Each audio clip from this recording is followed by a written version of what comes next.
Can you do the Everest Base Camp trek as a smoker? So, you know smoking is not good. I know that. But you're still going to base camp. And if you're a smoker now, you are probably worried, you know, is it going to be okay going as a smoker? So, look, I'm going to tell you all about my experience. I did it. I went to Everest Base Camp. I made it. I came back in one piece. I'm here to tell the story. And not only was I a smoker, I'm also asthmatic. So I had a double whammy. You know, I'm smoking and I've got asthma. I know it is a terrible idea. All smokers know smoking is not a good idea, but it's very hard to quit, and I completely understand that. Thankfully, I have quit now, and I'm going to tell you all about that at the end. So listen to the end, because I want to talk to you about that as well. But let me just tell my experience. So for about 8 months before I went, that's how long I had the ticket booked to do the trek, I was smoking and I was really worried about it, and I was trying to quit many times. And like, I'm sure that you've probably tried to quit many times, and it's just very hard to even get a few days.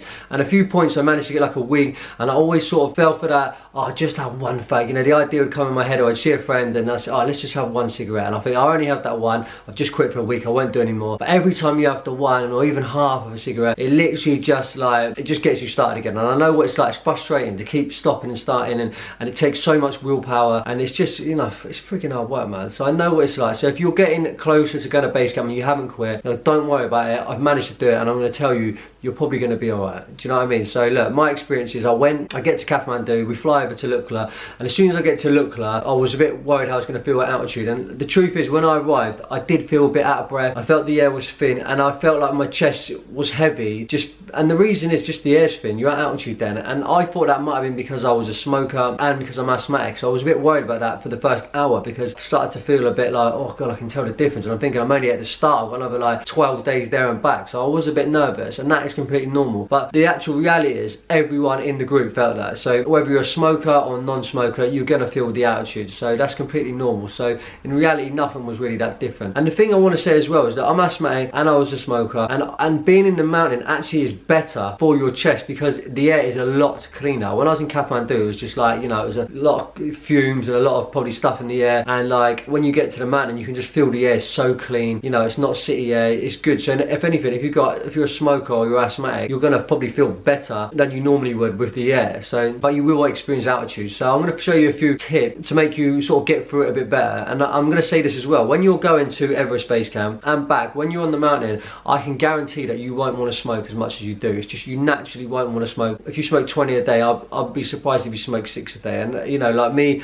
and the other guys who smoked, they were heavy smokers normally, and they didn't really smoke that much. You're probably smoking about 1 in the morning. You don't enjoy it as much, I don't think, because you just, I don't know, there's something about it. I don't think it's any different to smoke on the ground, but you just sort of don't enjoy the cigarettes as much because you're conscious about the altitude anyway. So you might have one at lunch, one at dinner when you sit back at your place, and then you may have one before you go to bed. And that's the truth. I don't think you'll want to be smoking more than that anyway. So how can you do it without feeling any altitude sickness or really feeling any negative effects? This is 100%, I believe, made the trek easier. So stay at the back of your group and don't try and get to the front. So there was a group of lads of us who went, and like all of the other lot were just always trying to get, you know, just trying to act like they're fit and they're getting to the front and trying to stomp on ahead, and they all got symptoms of altitude sickness. They normally got to the tea house about half an hour before me and this other guy, and this other guy was a smoker too, yeah, and me and this other guy were the only two in the whole group who had no symptoms of altitude sickness. I had no headaches, I didn't feel sick. You know, when they were doing my blood test readings, I was always in a good range, because they take your, you know, your oxygen in your blood. They have this like thing you can check it with, and I was always alright, you know. And the reason I believe is because I was always at the back. I took my time. I literally was just walking as slow as I could, and I just took it all in and enjoyed it. I didn't try and rush up the mountain, and I was just always at the back. And I tell you what, just do that. Don't rush, because the thing is, when you get to your tea house, you ain't doing anything for the rest of the evening anyway, so you might as well just take your time and enjoy the experience, enjoy the scenery. And that way I feel like you're going to be much less risk of, you know, putting yourself under, you know, strain. Because I tell you what, walking at very high altitude feels hard. It definitely feels harder than doing it on ground level, and you'll know when you get there. And the other tip I can give you is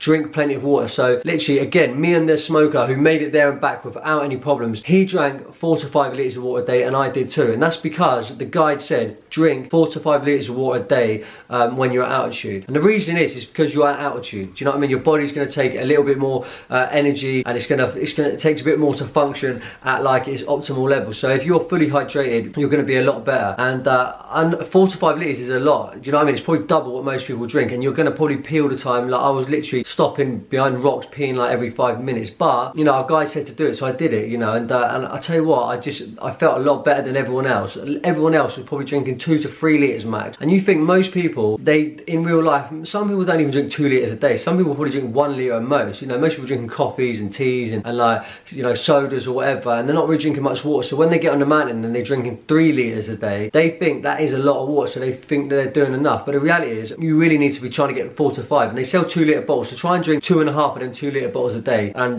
you're going to feel a lot better. And again, like I said, only 2 of us got no symptoms of altitude sickness, and we were both the smokers, but we were also the 2 at the back all the time, just taking our time, and also we were drinking plenty of water. So drink 4 to 5 litres a day. So they're my tips. They really are the biggest 2 tips I can give you, because they made such a difference. And if you do that, I believe it's going to make your experience a lot more easier, whether you're a smoker or not. But whether you're a smoker, you need to have everything on your side, really, like, just to give you that bit of an advantage. So anyway, I'm going to tell you about how I actually quit smoking. So look, there's a book called The Allen Carr's The Easy Way to Quit Smoking, and look, I'm telling you, believe me, this book really helps people quit very easily. If you have a little look on Amazon right now, look how many reviews they've got. They've got nearly 1,400 reviews in one, 1,300 in another, nearly all 5-star reviews. On the audio book, it's nearly all 5-star reviews. In the UK Amazon, it's nearly all 5-star reviews, like thousands of reviews. And the book has been sold to millions of people, and they're just the reviews on Amazon. I know plenty of people who've actually, after using the book, I've spoke to people who've also had that book and quit. So I've actually got a physical copy. I lent to my missus' mum. I actually got the Audible book anyway, because I got that physical book just in case, like, I wanted to read it again at some point, but I didn't. And I've got the audio book, and I listened to it, and it just takes you through a process, and it makes quitting smoking seem very, very easy. So look, I'm going to put a link in the description. If you want to get it in UK or America, wherever you are, I'll put the links in the description of the book on Amazon.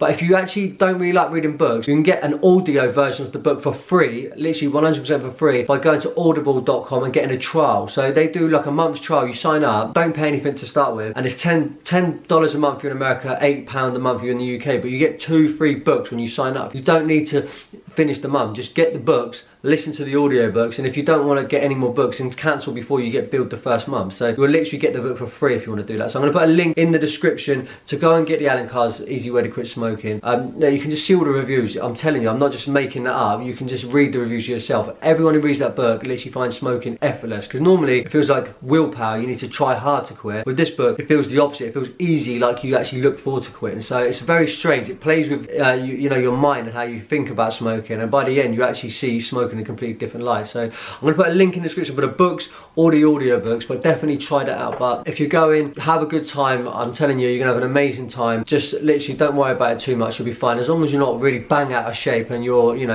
if you're in reasonable shape, you're going to be fine. Do you know what I mean? Just take it easy, drink plenty of water, try and quit if you can by getting that book, and just have an amazing experience. So I'm going to leave it there. If you found this video helpful, please just like the video. It helps the video rank higher on YouTube, and also leave a comment as well and just say thanks or whatever, just so it can rank, so other people can see this video. So I'm going to leave it there, and I'll see you in another video.